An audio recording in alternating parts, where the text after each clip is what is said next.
zay ny amin'iny savorovory zay niseho tao betafo iny fa vola sandoka sandaina amin'ny vola tena izy 5,7 sy 4 tapitrisa ariary trateaky ny zandara avy ao Ambomangakely izay nokasaina aparitaka atao amin'ny tsenany mahazo roa alay no tomponantoka tamin'ity asa ratsy ity izay nosamborina teny Analamihitsy sy teny Mamory Ivato.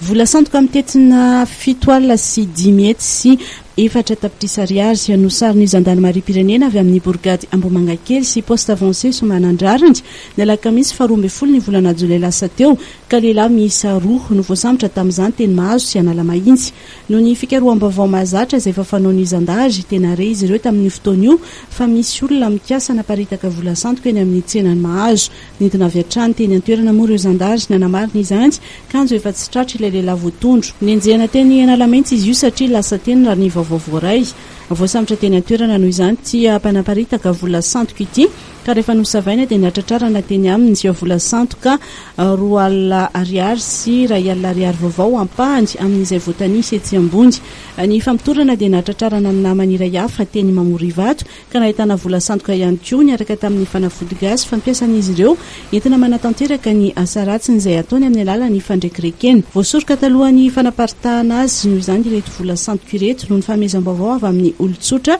ho an'ny Gendarmerie Pirenena dia kosa ny fanadihadiana mahakasika izay mety mbola pretsy kombakomba amin'izy ireo na koa mety ho mpaniraka izy roa lahy moa taoriana ny lorana azy ireo teny amin'ny fampanoavany dia tafiditra vonjimaiky eny amin'ny fonjana Tanimora amin'ny andro ny fitsarana azy ireo anterina ary afany fitohizan'izany fiaramiasa toy izao dia miteraka filaminana sy fandriampahalemana hatrany izay sy ny rehetra no hisitraka azy.